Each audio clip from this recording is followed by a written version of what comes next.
All right, how's everybody doing? This is the Comic Samurai. I want to welcome you to my next video, and tonight we're going to be continuing my series on Marvel Universe Trading Cards Series 1, put out by Impel in 1990. So let's go ahead and jump right in. First up, we got this card number 124 that features a most valuable comic, and this one is Fantastic Four #1. And they just thought they'd take some of their most popular, most valuable comic books and reprint the cover and then put a little bit of stats and story on the back. Now, as always, you can pause this video and read the stats if you want to. I'm going to overlay a real nice clear picture of each card. This is card number 125, and it features the X-Men #1 with a cover done by Jack Kirby featuring the X-Men versus Magneto.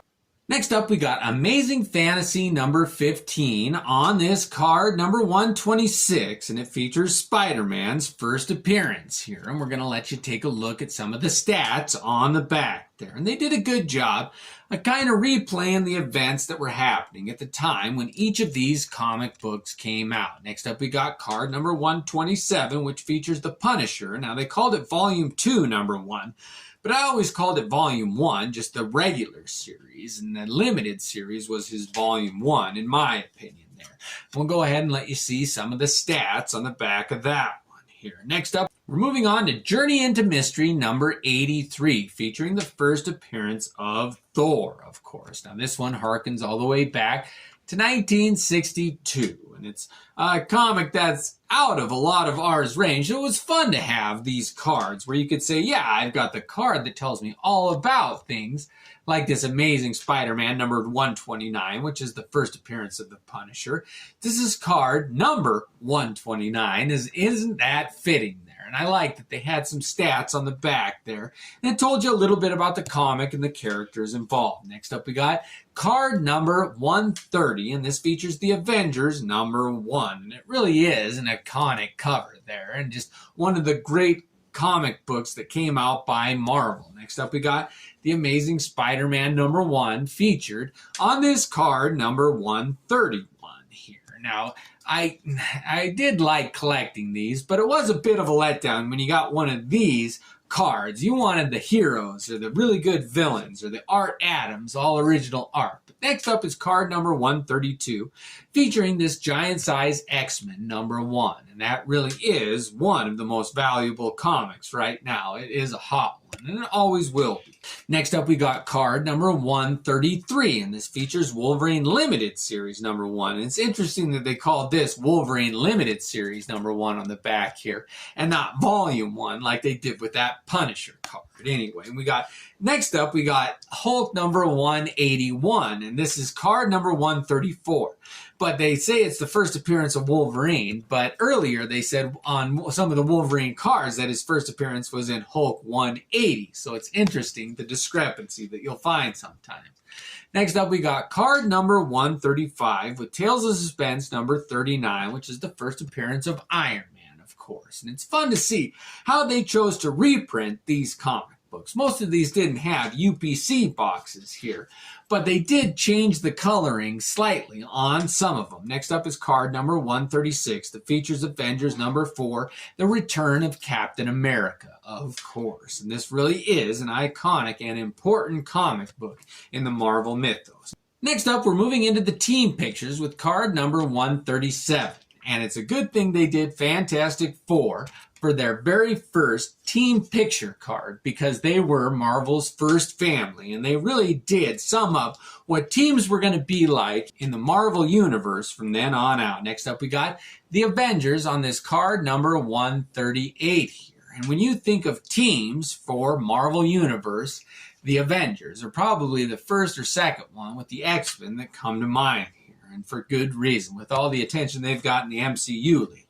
Speaking of the X-Men, they feature prominently here on this card number 139. It's interesting that they chose to include Big Guy there. I don't remember him being much of a member with X-Men. It was more of an X-Factor team member he was, in my opinion. Next up, we got card number 140, and this features a team shot of the X-Men again here. Now, they had a number of X-Men teams here, which is why they had more than one card.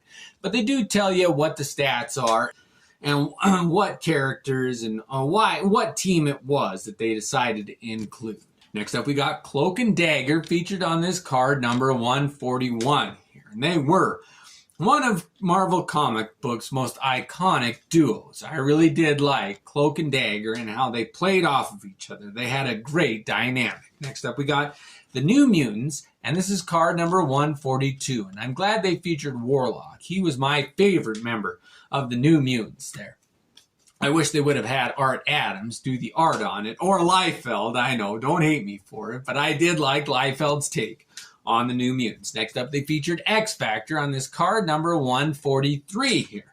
Now, my favorite iteration of that team was when Walter Simonson was working on that title. I thought Simonson had such a great take on those characters. Next up, we got Excalibur featured on this card number 144. And I wish they would have had Alan Davis do this card because he was the most iconic and probably memorable artist and creator of that Excalibur team. They were one of the most underrated in my mind. Next up, we got the Brotherhood of Evil Mutants. Now, they weren't exactly a team. It says team pictures, but I guess maybe a team of supervillains here. But it's interesting that they chose just Magneto, Scarlet Witch, and Quicksilver to make the team up here. But next up, we got the Sinister Six, and this kind of had a revolving team membership also here on this card number 146. But the Sinister Six were always an interesting group of villains to go up against Spider-Man. It was always interesting to see how he was going to face up against them. Next up, we got the Hellfire Club,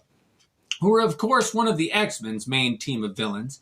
But this is card number 147 here, and they were such an interesting team for me. They didn't really interest me as a kid, but as I grew up, I really were one of my favorite nemesis for the X-Men. Next up, we got Alpha Flight on this card number 148 here, and I wish they would have had John Byrne do this card, because he will always be my Alpha Flight artist, John Byrne. He really did define what that team was going to look like and consist of. Next up, we got card number 149. Now, this kind of switched tones, and it had Spider-Man Presents, and it was like these interviews that Spider-Man would do. Now, I'm just going to show them real quick, and you can pause it and read them if you want, but sometimes they had a joke, or they tried to delve into the history of the characters that he was talking to, but these were probably my least favorite of the cards here. There was nothing really statistical or interesting that they put on. It was just kind of like, it reminded me of the Bazooka Joe insert comic strips that they had in the Bazooka bubblegum cards. We're up to card number 152 here, where Spider-Man interviews the Hulk. And they make it look like the Hulk is sitting in a broken out jail cell or something here. And how they chose where the Superman was going to interview them and why they thought that would be a good idea. I would love to sit down and hear the story of why they came up with this idea and why they thought it was going to work. But here Spider-Man interviews Thor on this card number 154. And again, if you want to see what he says and what he asks and what the punchlines of the jokes are, you can always pause the video and read the word balloons. But I just wanted to mention that at the end of these cards, we are going to show all of the holograms, and we're going to open our last unopened pack of original trading cards here. And hopefully we can get one of the rare holograms, because I bought probably close to 100 packs when they came out, and I only got the 5 holograms. Now, this is card number 157, where Spider-Man is interviewing Captain America here now, and there's only a handful more and we'll be done, but this is card number 158, and Spider-Man is interviewing Doctor Strange, and some of these do have some good humor on them, and they were ha-ha laughs, but once you did that once, it was like, oh man, I got this one again. There's nothing interesting. There's no stats about a character.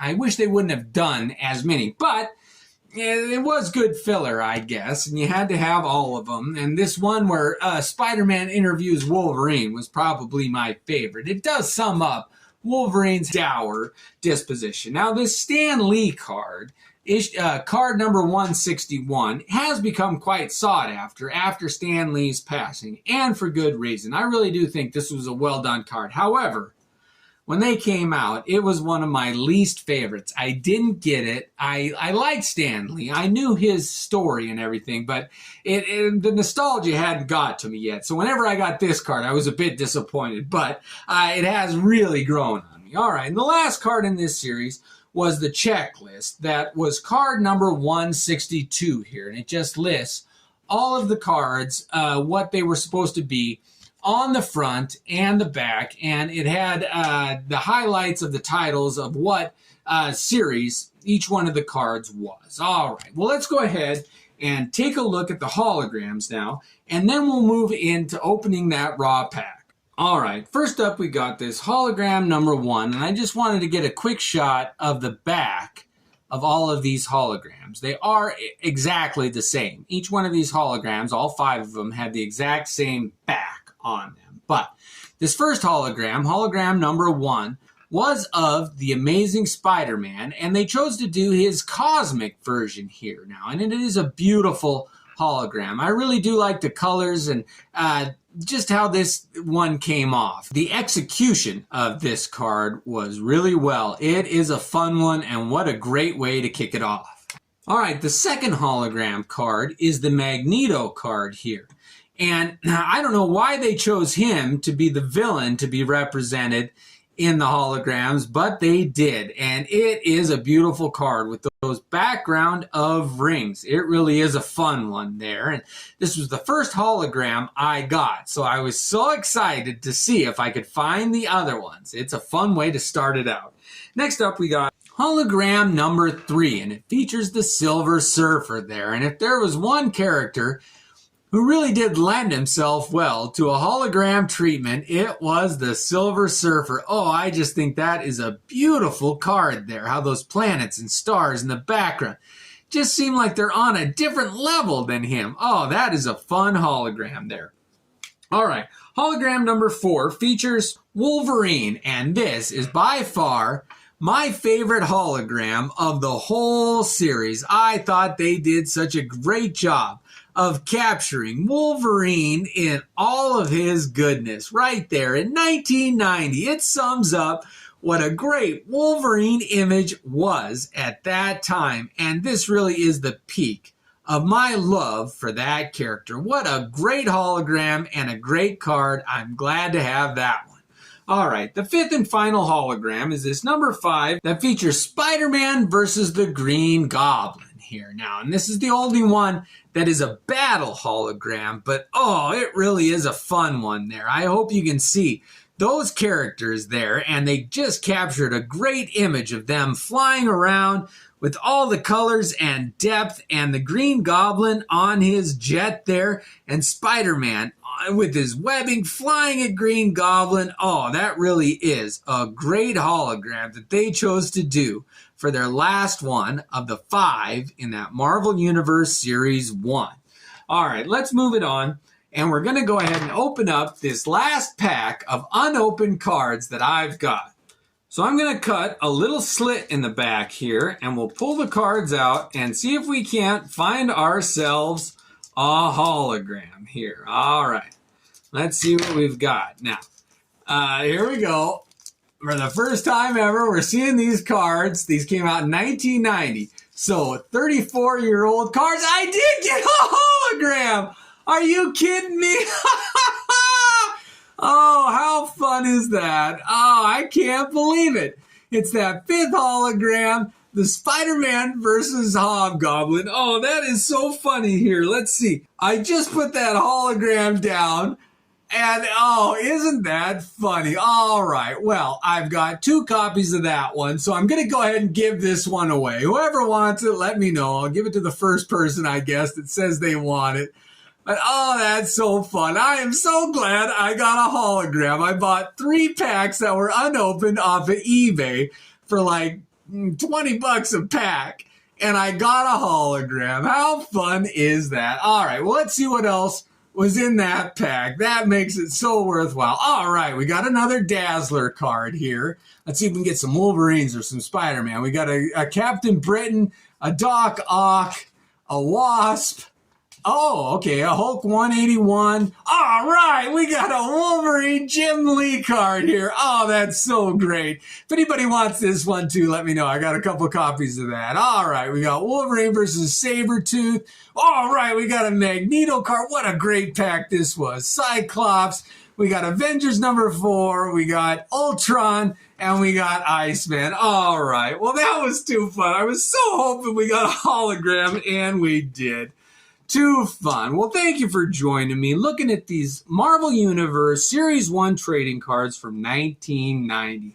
I really did have fun going through those. What a blast from the past. Great memories. Thanks for joining me. Have a great night.